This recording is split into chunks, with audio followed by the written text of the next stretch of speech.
उपायुक्त चंबा विवेक भाटिया ने जिला वासियों से आह्वान किया है कि सामाजिक व पारिवारिक समारोहों से परहेज करें ताकि कोरोना जैसे संक्रमण से बचा जा सके। आज चंबा जिला मुख्यालय में आयोजित पत्रकार वार्ता के दौरान उपायुक्त ने इस संबंध में दिशा निर्देश जारी करते हुए लोगों से सभी तरह से एहतियात बरतने की अपील की है। वाइस आवर उपायुक्त विवेक भाटिया ने कहा कि हम सब कुछ बंद करके कोरोना की वैक्सीन आने की इंतजार नहीं कर सकते, बल्कि हमें आम लोगों के जीवन यापन की तरफ भी ध्यान देना होगा। इसलिए हमें धीरे धीरे सब कुछ खोलना पड़ेगा, लेकिन एहतियात बरतना भी जरूरी है। उन्होंने कहा कि हमें कोरोना के लक्षणों की समक्ष होनी चाहिए तथा इससे बचने के लिए भीड़ भाड़ वाले इलाकों में जाने से परहेज करें। उन्होंने जिला की जनता का आह्वान किया कि सामाजिक व पारिवारिक समारोहों के आयोजन कुछ समय के लिए टाल दें। अक्सर देखने में आया है कि समारोहों के लिए 50 लोगों की अनुमति लेने के बावजूद 100 से 150 लोग इनमें शामिल हो जाते हैं। इस प्रवृत्ति से बचना जरूरी है, तभी इस संक्रमण से बचा जा सकेगा। उपायुक्त ने कहा कि अब कॉन्टेक्ट हिस्ट्री का पता लगाना भी काफी मुश्किल हो गया है, क्योंकि काफी समय से लोगों की मूवमेंट बढ़ गई है। चंबा के मुख्य बाजार को खोलने के बारे में उपायुक्त ने कहा कि इस संबंध में जल्द लोगों की सुविधा अनुसार फैसला लिया जाएगा। बाइट उपायुक्त चंबा विवेक भाटिया इस अवसर पर उनके साथ मुख्य चिकित्सा अधिकारी, व्यापार मंडल के अध्यक्ष वीरेंद्र महाजन भी।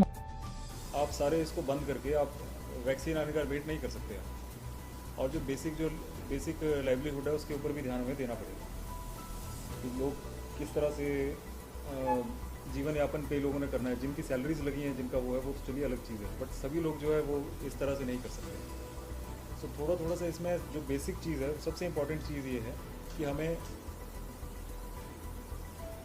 लक्षणों की समझ होनी चाहिए कि हमारे अंदर किस तरह के अगर लक्षण आ रहे हैं तो इसका मतलब ये है कि हमारे अंदर ये संक्रमण हो सकता है। और दूसरी चीज़ ये है कि हमें लक्षणों से कैसे, लक्षण तो आ गए, उसकी एक तो रिपोर्टिंग करना बहुत ज़रूरी है और दूसरा ये है कि उससे कैसे बचना है। तो लक्षणों से कैसे बचना, उसके ऊपर हम बार बार ये कह रहे हैं कि पब्लिक और भीड़ भड़ाके वाली जगह हैं उनसे बचना जो है सबसे इम्पोर्टेंट है। और दूसरा ये है कि जो हमारा